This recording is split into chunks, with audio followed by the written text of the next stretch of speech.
ජීවත් වී වදාළ මහා විහාර වංශික ශ්‍යාමෝපාලි මහනිකායේ අස්කිරි මහාවිහාර පාර්ශවයේ පොළොන්නරුව තමන්කඩුව දෙපළාතේ ප්‍රධාන සංඝනායක ජයතුගම ශ්‍රී ජයබිම්බාරාමය, කවුඩුල්ල රන්කොත්කම ශ්‍රී නිග්‍රෝධාරාමය, වැලිගම්පුර ශ්‍රී අභිනවාරාමය, පතොක්වැව ශ්‍රී සුදර්ශනාරාමය යන විහාරයන්හි විහාරාධීශ්වර අතිපූජ්‍ය සද්ධර්ම කීර්ති ශ්‍රී සරණපාල දිඹුල මෑතගම ශ්‍රී සෝමානන්දාභිධාන නායක හිමිපාණන් වහන්සේගේ උදාර දිවියෙන් මතකයෙන් බිඳක්.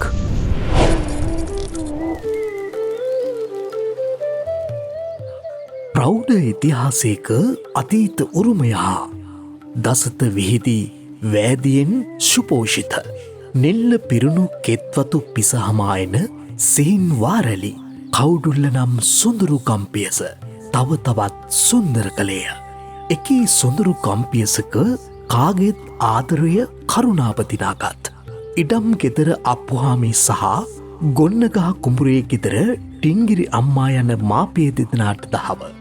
දරුවන් දස දෙනෙකුකින් සමන්විත කැදැල්ලේ අටවැනි දරුවා ලෙස 1952 ජුලි මස 12 වන දින පින්වත් පුත්කොමරකු මෙලොව එළිය දුටුවාය. ඔහු නමින් ඉඩමේ ගෙදර සමරසේකර නම් විය.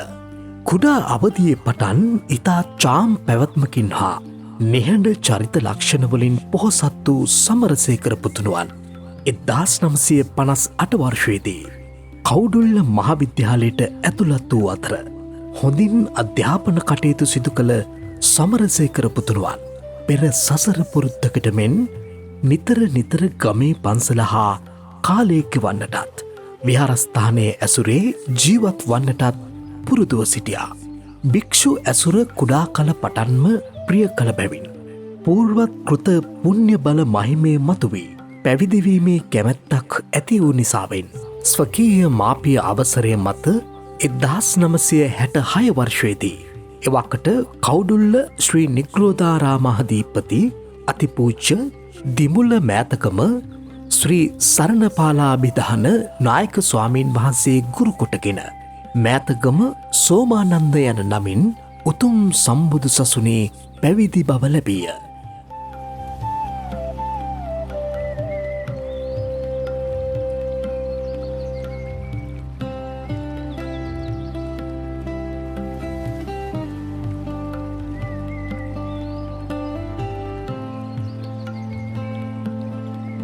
පාසල් ජීවිතයේ නිම කර උතුම් පැවිදි දිවියට පිවිසි පූජ්‍ය මෑතගම සෝමානන්ද පොඩි හාමුදුරුවන් එවකට කළුතර දිස්ත්‍රික්කයෙහි හොරණ පුරවරයෙහි කීර්තිමත් විද්‍යාර්ථායතනයක් හෝ විද්‍යාලංකාර පිරිවෙනෙහි ශාඛාවක් වූ හොරණ විද්‍යාරතන විශ්වවිද්‍යාල පීඨයෙන් මූලික පිරිවෙන් අවසාන විභාගයේද ප්‍රාචීන ප්‍රාරම්භ විභාගයන් දක්වාමද අධ්‍යාපනය හදාරන්නට විය. මේ වන විට සෝමානන්ද පොඩිහිමියන් බණ දහම් හා බෞද්ධාගමික පිළිවෙත් මනාකොට හදාරා අවසන්ව සිටිහෙයින් 1973 වර්ෂයේ මැයි 31 වන දින ශ්‍යාමෝපාලි මහනිකායේ අස්කිරි මහා විහාරීය මංගල උපෝසථාගාරයේදී අධිශීල ශික්ෂා සංඛ්‍යාත සුපරිශුද්ධෝප උපසම්පදාව ලැබිය.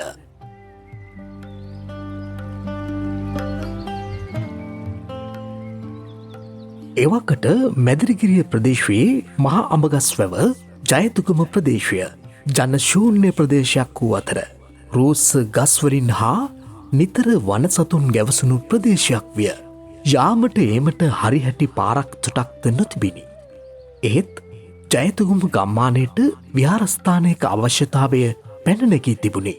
දායකයින් 13 දෙනෙකු පමණ එක්වී කවුඩුල්ල ශ්‍රී නිග්‍රෝධාරාමාධිපති මෑතකම සරණපාල හිමියන් පැහැදැක උන්වහන්සේකින් ඉල්ලීමක් කර ජයතුගම කුඩා විහාරස්ථානයට ස්වාමින් වහන්සේ නමක් ඉල්ලා සිටි අතර එහි ප්‍රතිඵලයක් ලෙස 1984 වර්ෂයේදී වස්සාන සමයේදීම මෑතගම සෝමානන්ද හිමියන් මහත් හරසරින් ජයතුගම විහාරස්ථානයට වැඩම කරවන්නට විය.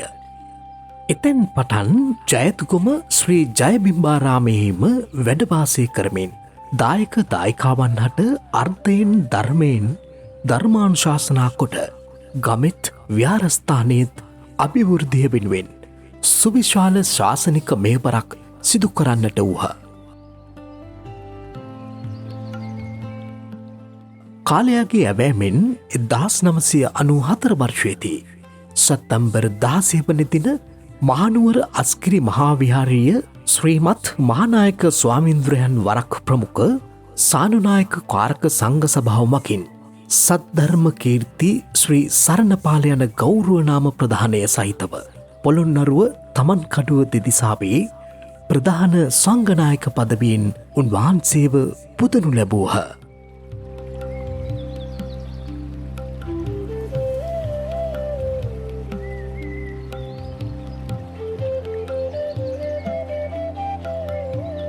තම දිවියේ ගත වූ සෑම මොහොතක්ම උදාර ශාසනික මෙහෙවර වෙනුවෙන්ම කැපකොට උන්වහන්සේ ගමේ දරුදරියන්ට උතුම් අධ්‍යාපනය ලබා දීමේ අරමුණින් සෝමානන්ද දහම් පාසල ආරම්භ කරන්නට විය. තම දායක දායිකා පින්වතුන්හට වන්දනාමාන කිරීම සඳහා විහාර මන්දිරයක් සහිත අලංකාර දාගැබක්ද සංඝාවාස ඇතුළු අංග සම්පූර්ණ විහාරස්ථානයක් මෙන්ම සම්බුද්ධ ශාසනයේ චිරජීවනය උදෙසා අති දක්ෂ ශික්ෂ භික්ෂූන් වහන්සේලාද ශාසනය වෙනුවෙන් දායාද කරන්නට විය.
උන්වහන්සේගේ උදාරතර ශාසනික මෙහෙවර තුළ දක්නට ලැබුණු තවත් විශේෂයක් වූයේ ධර්ම දේශනා සහ පිරිත් ධර්ම දේශනා සඳහා උන්වහන්සේ නැතිවම බැරි සම්පතක් වී තිබු නිසාය.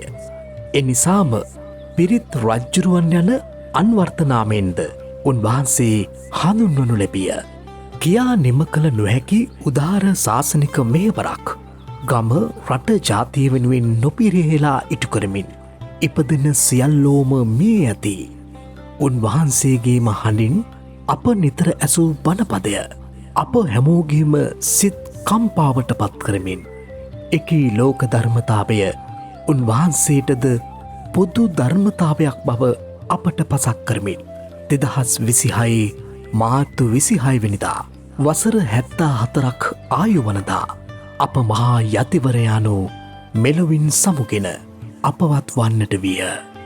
උන්වහන්සේ මෙලොවින් සමුගෙන තෙමසක් ගතවන මේ මොහොතේ උන්වහන්සේගේ උදාර වූත් පවිත්‍ර වූත් නිර්මල වූත් උත්තුංග චරිතාපදානය ධර්ම දානයක් ලෙස ඔබ වෙත මෙසේ තිළින කළෙමු. උන්වහන්සේට උතුම් නිර්වාණය සාක්ෂාත් වේවායි අපි සැවොම ප්‍රාර්ථනා කරමු.